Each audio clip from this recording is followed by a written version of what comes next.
ఇక్కడ స్ప్రెడ్‌షీట్‌లో ఉన్నటువంటి 'రఘుపతి రాఘవ రాజారాం' ఫస్ట్ రోలో దాన్ని జాయిన్ జేసి ఈ రకంగా మనం చేయాలి. ఎట్లా? 2 ఫంక్షన్స్ నేను ఉపయోగించిన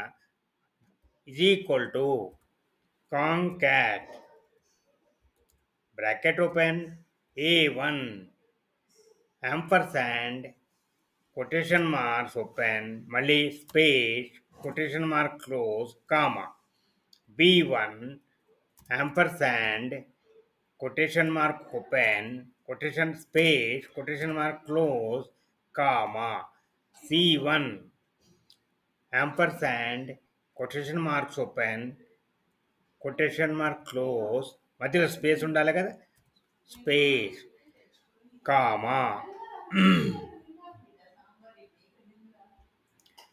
కామా మళ్ళీ D1 ampersand quotation mark open space quotation mark close comma E1 ampersand quotation marks open space quotation mark close.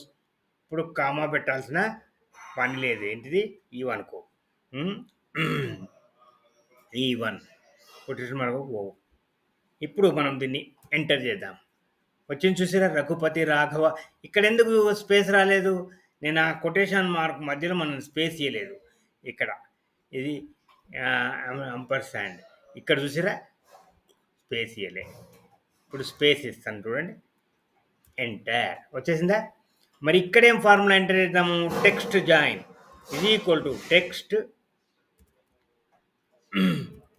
Text join bracket open delimiter పెట్టి చెప్పాలి. డీలిమిటర్ అంటే ఏంటి? స్పేస్ కావన్నా, కామా కావన్నా, డాష్ కావన్నా, బ్రాకెట్ కావన్నా ఇవన్నీ డీలిమిటర్స్. మనం ఏం చేద్దాము? Space quotation mark open space quotation mark close comma condition true ఆ ఫాల్సా మనం చెప్పాలి. ఇది కూడా మనం ఎంటర్ చేయాలి తప్పకుండా. TRUE అంటే అది అక్కడ ఉన్నటువంటి ఎక్స్ప్రెషన్ను చెక్ చేస్తుంది. బూలియన్ అనమాట. ట్రూ ఆర్ ఫాల్స్ కామా ఇప్పుడు A1 B1 C1 D1 E1 bracket close enter వచ్చేసింది చూసారా? మీకు ఏది ఈజీ అనిపిస్తుంది?